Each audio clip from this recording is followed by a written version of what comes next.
지난 시간에 우리가 버틀러의 젠더는 만들어진다? 라는 부분을 하다가 말았었죠. 젠더는 만들어진다는 버틀러의 입장. 젠더는 구성된다. 젠더가 구성된다는 건 결국 젠더란 건 원래 있는 것이 아니라 구성되고 구축되고 만들어진 어떤 결과물이라는 뜻이에요. 네. 원래 있는 것이 아닙니다. 사회 문화적 성은 원래 있는 것이 아니라 만들어진다. 사실 버틀러의 입장은 이렇게만 요약할 수는 없죠. 사실 버틀러의 입장은 더 그런 급진적입니다. 버틀러의 입장을 우리 이렇게 정리해 볼 수 있어요. 여성은 없다. 그러니까 여성이라는 것이 사회문화적 정체성이든 아니면은 섹스, 즉 생물학적 성이든 뭐든 간에 애초에 그런 여성이라는 것 자체가 존재하는 어떤 실제가 아니라는 말이죠. 여성 없습니다. 마찬가지로 남성도 없어요.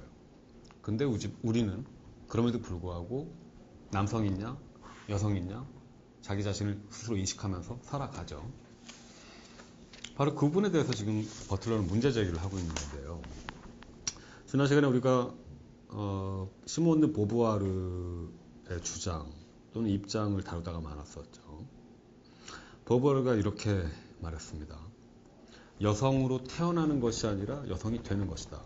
On ne naît pas femme, on le devient. 여성이 된다. 여성은 태어나는 것이 아니라 되는 것이다. 생성되는 것이다. 만들어지는 것이다. 라는 말인데요. 여기에는 많은 뜻이 담겨 있죠. 그러니까 나는 날 때부터 미리 여성으로 정해진 것이 아니다.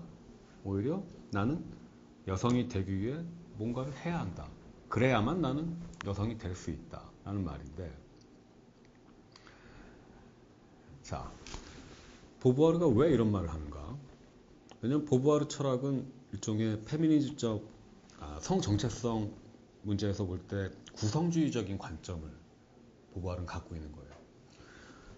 그러니까 말하자면 젠더라는 그 사회 문화적 성이라는 것은 구성되는 것이다. 만들어지는 것이다. 라는 입장을 갖고 있는 거죠. 이 부분에 있어서 버틀러와 비슷해 보입니다. 하지만 이 둘은 달라요. 자, 먼저 보부아르 입장을 보자면은 말하자면 보부아르는 지금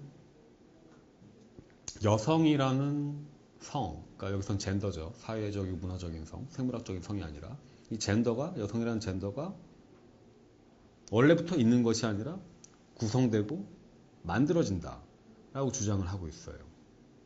그리고 이렇게 여성이라는 성이, 젠더가 만들어지는 과정에는 일종의 신화가 개입한다고 보부아르는 말합니다. 말하자면 여성다움의 신화라는 것이 있다는 거죠. 여성다움의 신화. 이 말은 무슨 말이냐면 결국 여성이라는 그 사회문화적 성, 젠더는 결국 하나의 신화에 불과하다는 거예요. 하나의 만들어진 이야기 또는 가상의 어떤 것. 그러니까 말하자면 여성이라는 젠더 정체성은 결국 일종의 허구라는 얘기죠. 그것도 일종의 신화에 의해서 뒷받침되고 있는 허구인데 왜 여성다움의 신화가 만들어졌는가? 참된 여성이란 이러이러한 것이다. 뭐 이런 식의 신화는 왜 만들어졌는가? 이런 신화는 남성들이 사회적으로 주체가 되는 사회, 즉 가부장적 사회에서 여성을 주체 위치에 놓는 것이 아니라 주체에 종속된 타자의 위치에 놓기 위해서, 즉 여성을 타자화하기 위해서 여성다움의 신화가 만들어졌다라는 것이 바로 보부아르의 입장입니다. 그러니까 주체란 건 무엇이죠? 주체. 전통적인 주체 이론에 의하면 주체는 자유롭습니다. 자유롭게 선택할 수 있고 자유롭게 결단할 수 있어요. 또 자신의 고정된 사회적으로 규정된 어떤 상태에서 벗어날 수 있는 자유가 있습니다. 이걸 우리가 제1강에서 사르트르 다룰 때 느꼈는데 이걸 대자 존재라고 할 수 있죠. 대자 존재란 뭐냐면 결국 끊임없이 자신의 현 상황을 무화시키면서, 예를 들어 나는 지금 강사이자 남자이자 뉘집 아들이고 등등등 사회적으로 규정된 자리가 있는데 그 상태는 사실 나의 참된 고유성이 아니에요. 그렇기 때문에 나는 끊임없이 이 고정된 나의 정체성으로부터 벗어날 수 있는, 초월할 수 있는 자유가 있다. 그런 자유를 가진 존재를 가리켜서 사르트르는 대자 존재라고 합니다. 근데 사실 사르트르의 대자 개념은 결국 의식 철학에서 말하는 이 주체 개념에 상응해요. 자, 그리고 남성만이 주체이다 라는 생각이, 그러니까 가부장적 사회는 깔려 있다라는 것이 보부아르의 생각인 거죠. 그렇다면 여성은 무엇인가? 주체는 주로 무엇을 하냐면은 대상을 구성합니다. 내 앞에 사람이든 사물이든 대상으로 무언가를 세웁니다. 이때 주체는 항상 일방적으로 대상을 규정해요. 일방적으로 대상을 인식하고 일방적으로 주체로서 대상을 경험하는 가운데 대상을 자신의 경험의 지평안으로 환원시킵니다. 자, 말하자면 대상을 자유자재로 통제할 수 있고 다룰 수 있고, 즉 자신한테 종속시킬 수 있는 게 바로 주체인데, 남자만이 이 주체의 역할을 할 수 있다고 보부아르는 본 거죠. 가부장적 사회에서는. 그럼 여자는 무엇인가? 말하자면 남성 주체가 구성할 수 있는, 규정할 수 있는 일종의 대상인 셈이에요. 그래서 여자는 주체의 타자입니다. 주체와는 다른 것. 주체처럼 자유롭기보다는 오히려 주체에 종속된 어떤 것. 주체처럼 무언가를 구성하기보다는 오히려 주체에 의해서 구성되는 어떤 것. 주체와는 다른 것. 타자. 이거를 사르트르는 직자라고 했죠. 직자 존재. 마치 주체가 구성하는 대상처럼 딱 고정된 어떤 존재. 그렇기 때문에 여성의 정체성이라는 것은 결국 자유롭게 대상을 규정하는 주체가, 남성 주체가 여성한테 부여한 것. 그럼 여성은 그 남성이 자신한테 부여한 그 정체성을 고정된 상태로 끊임없이 끌어안고 사는 거죠. 그러니까 자유가 없어요. 자기 자신을 스스로 규정할 수 있는 자유는 오직 주체만이 갖습니다. 반면 여성은 주체의 타자이기 때문에 자기 자신을 스스로 규정하지 못하고 남성들의 세계관에 걸맞는 여성성을 유지하려고 계속해서 애쓰게 되는 거죠. 가부장적 사회에 종속된 여성들이 이런 식으로 생겨난다라는 것이 보부아르의 입장인 것입니다. 자, 그런데 남성들은 보부아르가 볼 때 이렇게 남자는 주체, 여자는 타자라는 이 이분법적 구도를 유지하기 위해서 여성다움이라는 신화를 만들어냈다는 것이죠. 그렇기 때문에 만약에 성별이라는 게 있다면 근원적인 성, 즉 제1의 성은 남성입니다. 가부장적 사회에서. 반면 보부아르의 분석에 의하면 그렇게 볼 때 이 주체이자 제1의 성인 남자의 반대급부인 여자는, 즉 타자로서의 여자는 무엇인가? 근원적인 성이 아니죠. 근원적인 제1의 성에 부가된 어떤, 거기서 파생된 어떤 보조적인 존재, 즉 제2의 성이 되는 겁니다. 여성은 제2의 성이에요. 여성이라는 성은. 마치 제1시민과 제2시민을 제국에서 나누는 것처럼 가부장적 제국에서는 여성은 항상 2등 시민권을 가질 수밖에 없다는 얘기죠. 그러니까 말하자면 타자로서 이 사회의 주인공인 남성 주체를 보조해주는 역할, 내조해주는 역할, 이게 여성한테 할당된 몫입니다. 자, 바로 이 구도, 남성은 주체로서 여성을 지배하고 여성은 타자로서 주체로부터 지배받는 이 구도를 유지시키기 위해서 남성 사회에서는, 가부장적 사회에서는 신화를 구축해냅니다. 여성다움의 신화. 이때 이 신화에서 묘사되는 여성들의 이미지는 잠자는 흙속의 공주. 어디 가서 공적인 영역에서 자신의 어떤 주장을, 권리를 내세우기보다는 침묵하고 순정하고 목소리를 내지 않는 잠든 숲속의 공주처럼, 그 미녀처럼, 또 그런 여성만이, 침묵하는 여성만이 아름답다라는 어떤 신화. 나대는 여성보다는 침묵하는 여성, 순종하는 여성이 아름답지, 더 여성답지. 그리고 또 영적인 어머니, 모성애의 신화가 있죠. 엄마는 모름지기 자식을 사랑해야만 한다. 그러니까 마치 모성애라는 것이 일종의 의무인 양 여성들한테 이런 신화를 통해서 자연스럽게 부과되는 겁니다. 그렇기 때문에 피임을 한다거나 또는 낙태 수술을 받는다거나 또는 아이들을 양육할 책임을 져버리는 여성들은 비정상적인 여자들로서 취급을 받게 되는 거죠. 여성들도 스스로 그러한 의식을 갖고 있기도 하고요. 왜? 여성들도 여성다움의 신화에 종속되어 있으니까요. 그러니까 결국 남성들은 이 여성다움의 신화 속에서 어떤 것이 여성다움과 순종적이고, 아이를 위해 헌신하고, 가정을 위해 헌신하고, 그러면서 결국 말하고자 하는 건 수동적이라는 거죠. 주체는 능동적입니다. 하지만 대상이나 타자는 수동적이에요. 그리고 부드럽고 온화하고 공격적이고 박탈하기보다는 오히려 베풀고 이런 것이 여성에게 강요돼 왔다는 거예요. 가부장적 사회에서는. 그러면서도 밤에는 무슨 밤저 낮이처럼 요부의 이미지를 갖춰야 되는. 그러니까 성녀이자 창녀 또는 어머니이자 매춘부 이런 양가적인 이미지를 여성다움이라는 신화를 통해서 남성들은 끊임없이 여성들한테 요구해 왔고 또 여성들은 거기에 맞춰서 이쁘게 화장도 하고 또 아이들도 잘 돌보고 순종하는 식으로 자신들의 성적 정체성에 충실하게끔 사회가 요구하는 그 정체성에 충실하게끔 살아왔다는 얘기죠. 자, 근데 바로 거기에는 어떤 성차별이 분명히 깔려 있습니다. 남성과 여성을 차별하는 거예요. 남성은 주체, 여성은 타자. 남성은 능동적, 여성은 수동적. 남성은 자유롭고 여성은 남성에게 종속되어 있다. 차별이 있습니다. 근데 이 성차별은 어디에서 오는 걸까요? 보부알의 분석에 의하면 성차별은 생물학적 성, 그러니까 섹스 자체에서 오는 게 아닙니다. 오히려 젠더, 사회 문화적 성에서 온다는 거죠. 그러니까 말하자면은 생물학적으로 남자와 여자가 생물학적으로 다르다는 사실 자체, 남성과 여성이라는 생물학적 사실 자체에는 남성에게 여성이 종속되어 있다라는 생각이 끼어들 여지가 원래 없는 거예요.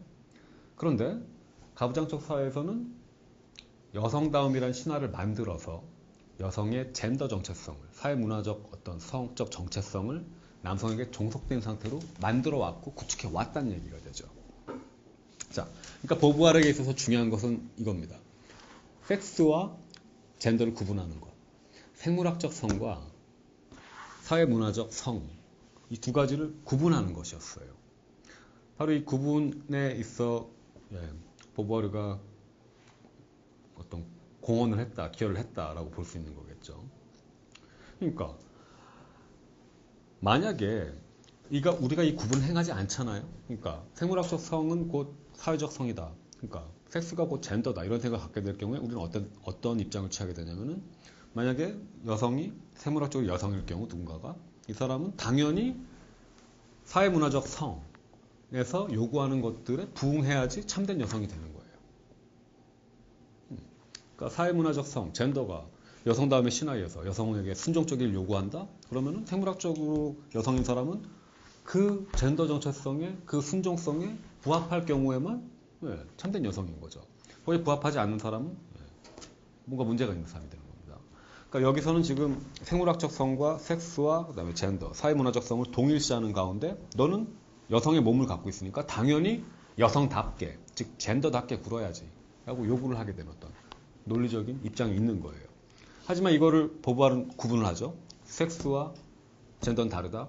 생물학적 성과 사회문화적 성은 다르다. 그러니까 이 둘 간의 관계는 필연적인 것이 아니다.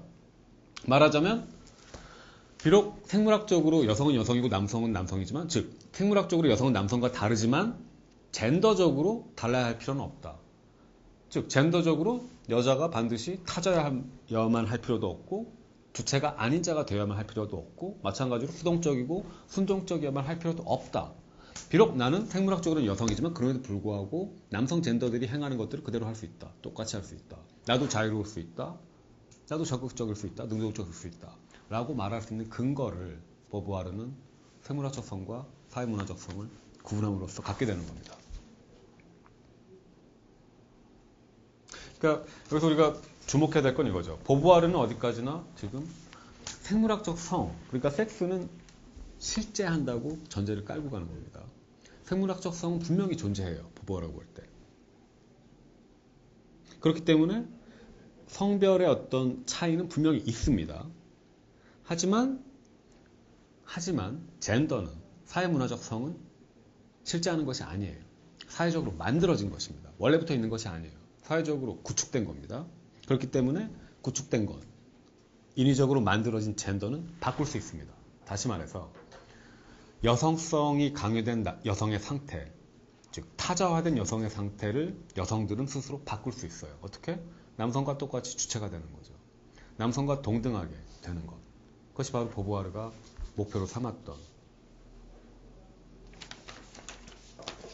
것이었습니다.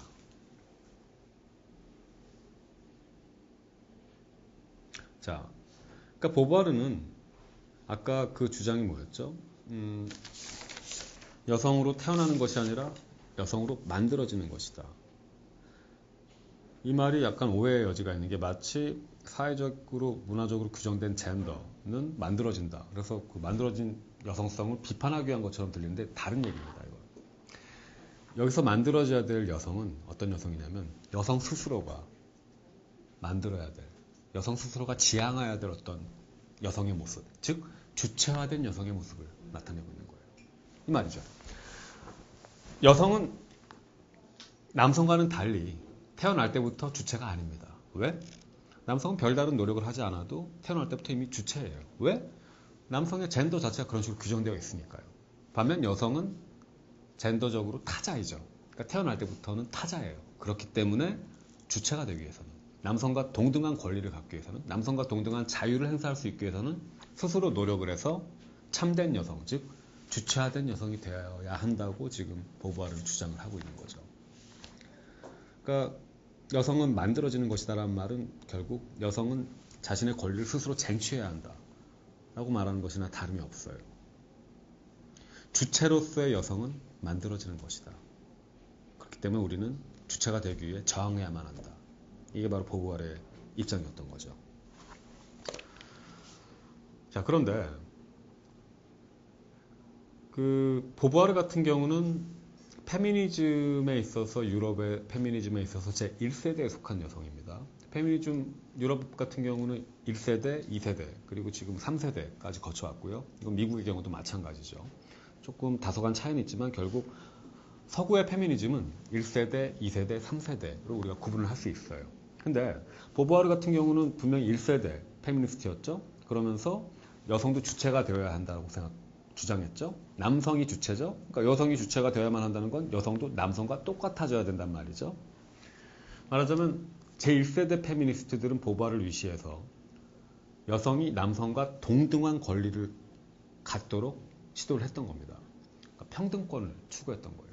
그러니까 여기서 문제되는 것은 남성과 똑같은 또는 남성과 동등한 권리를 취득하는 것, 즉 남성과 같은 주체가 되는 것. 이게 바로 제1세대 페미니스트들의 목표였죠. 근데 제2세대 페미니스트들은 다른 입장을 갖고 있었습니다. 이 사람들은 여성과 남성이 같아져야 된다는 생각에 반대를 해요. 오히려 여성과 남성의 다른 점, 차이를 강조합니다. 제2세대 페미니스트들이 볼 때는 1세대들의 그 남성이 여성과 평등해져야만 한다라고 할 때 그 평등이 결국에는 여성을 남성화시키기 위한 시도의 다름 아니에요. 예, 결국 평등해진다는 건 여성과 마찬가지로 보부아르 주치자면 주체가 된다는 것이고 결국 남자가 된다는 거잖아요. 그럼 이때 뭔가 여성만의 고유한 어떤 본질을 잃는 것처럼 생각될 수 있죠. 바로 이 부분을 제2세대 페미니스트는 문제 삼았던 겁니다. 그러니까 이 사람들은 여성은 남성과 같아질 필요가 없다는 입장이에요. 애초에 여성과 남성은 다르다. 그러니까 이 다름, 여성만의 차이, 여성만의 고유한 성적 어떤 특징을 우리는 고수해야만 한다. 이게 제2세대 페미니스트의 입장이었죠. 그래서 이 사람들은 오히려 여성의 성, 그러니까 보부아르는 그 여성의 성, 젠더를 남성과 구분짓고 있는 그 젠더를 사실상 같은 것으로, 남성의 젠더와 같은 것으로, 즉 주체와 같은 것으로 만들려고 했던 반면 이 제2세대 페미니스트는 오히려 이 제2의 성, 보부아르가 말하는 이 제2의 성 상태를 더 긍정적인 어떤 것으로 받아들이죠. 왜냐면 남자와 다른 것이니까. 그래서 바로 이 제2의 성이야말로 일종의 긍정적인 대안이 되는 거예요. 가부장적 사회에 저항하기 위해서는 오히려 여성의 여성다움, 여성만의 어떤 성적 특성을 극대화시켜서 그것을 밀고 나가야 된다고 제2세대 페미니스트들은 생각을 했던 거죠. 그러니까 간략하게 이 부분을 정리해보자면 유럽의 페미니즘은 제1세대 페미니즘이 있고 제2세대 페미니즘이 있다고 볼 수 있는데 이때 제1세대 핵심 주장은 결국 무엇인가? 남성과의 같음 내지는 동일성을 추구한 겁니다. 남성과 같아지는 거. 남성과 동등해지는 것을 추구하는 거예요. 그러다 보니까 남성과 여성 간의 차이보다는 오히려 유사성이 강조됩니다. 여성도 주체적일 수 있다. 여성도 남성만큼 합리적으로 사고할 수 있다. 여성도 남성만큼 고등교육을 받을 수 있다. 여성도 남성만큼 어떤 능력이 있다 등등등. 남성과 여성과 닮은 점이 계속 부각됩니다. 이게 제1세대 페미니즘이고요. 반면 제2세대 같은 경우는 오히려 남성과의 차이가 강조되죠. 그러니까 같음이나 동일성을 강조하느냐 아니면 차이를 강조하느냐. 이 두 가지 입장의 구분에 따라서 1세대와 2세대가 나뉘는 거예요. 그러니까 제2세대 페미니스트들은 오히려 여성이 남성과 다른 점에서 어떤 희망을 보는 거죠. 예를 들면 여성과 남성의 다른 점, 대표적인 것이 무엇일까요? 예를 들어 가부장적 사회에서 여성이 여성다움의 신화를 통해서 억지로 강제로 부여받았던 하나의 큰 특징이 뭐냐면 모성입니다. 모성. 보부아르 같은 1세대 페미니스트들은 남성과의 같음을 추구하기 위해서 이 모성을 포기하려고 했어요. 왜 양육을 여자만 해야만 하는가? 여자가 모성애는 여자만이 갖는다? 자식은 여자만 더 사랑할 수 있고 잘 양육할 수 있다? 이런 생각은 어디까지나 신화적인 생각이고 허구다. 그러니까 우리는 똑같다. 남성이나 여성은 똑같이 아이들을 돌볼 수 있고 여성이나 똑같이 아이들을 돌보지 않을 수 있다. 뭐 이런 식의 주장을 할 수 있었겠죠. 반면 제2세대 같은 경우는 오히려 여성의 모성을 부각시킵니다. 여성은 남성과 다르기 때문에 근원적으로 어떤 모성을 지니고 있고 바로 거기에서 남성들처럼 공격적이고 호전적인 그런 공통된 특성을 지닌 남성들과는 달리 온화하고 자비롭고 또 사랑과 양육으로 가득 찬 그런 돌봄의 정치를 여성들은 행할 수 있다. 그렇기 때문에 이 빠은 가부장제 사회를 철폐하고 여성들이 사회를 지배해야 한다. 라는 입장을 2세대 페미니스트들이 갖고 있었습니다. 그래야지 인류에게 미래가 있다는 얘기죠. 남성들은 너무 호전적이라는 얘기예요.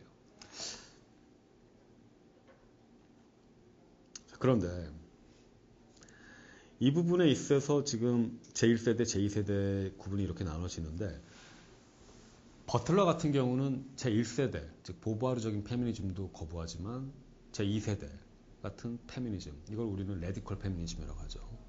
이것도 역시 거부합니다.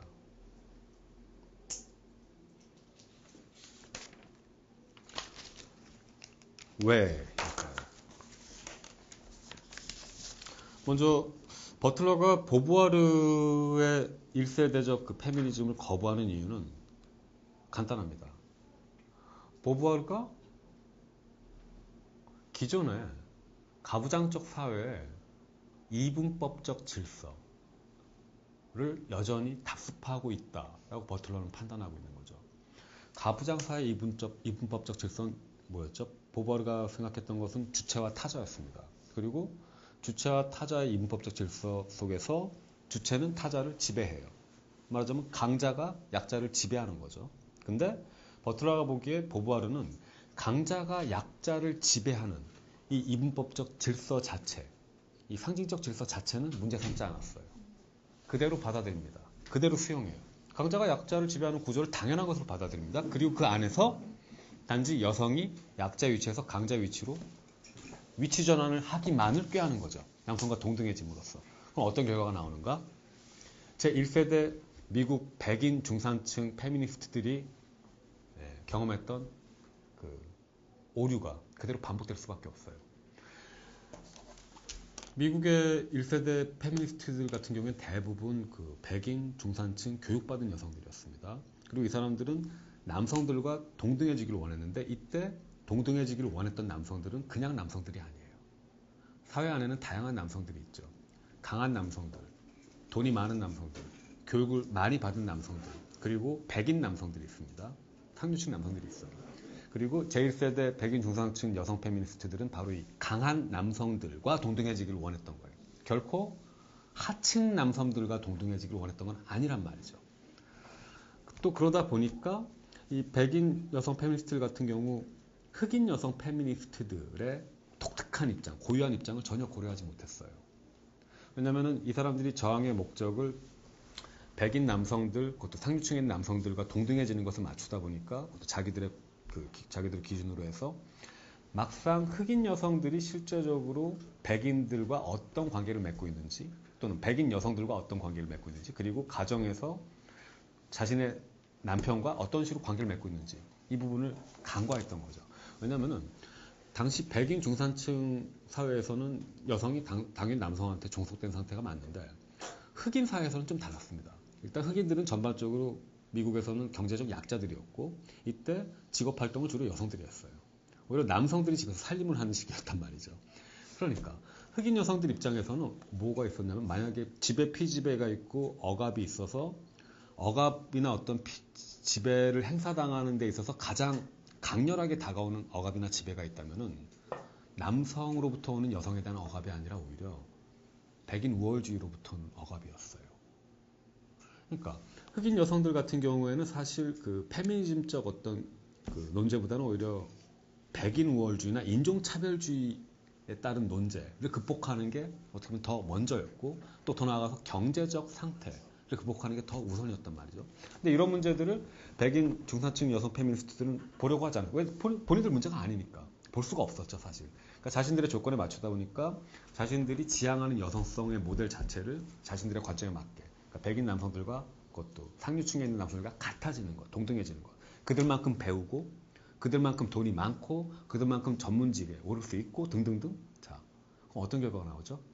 만약에 이 여성들이 저항에 성공해서 백인 남성들과 똑같은 권력을 차지하게 됩니다. 동등한 권력. 어떤 현상이 나오죠?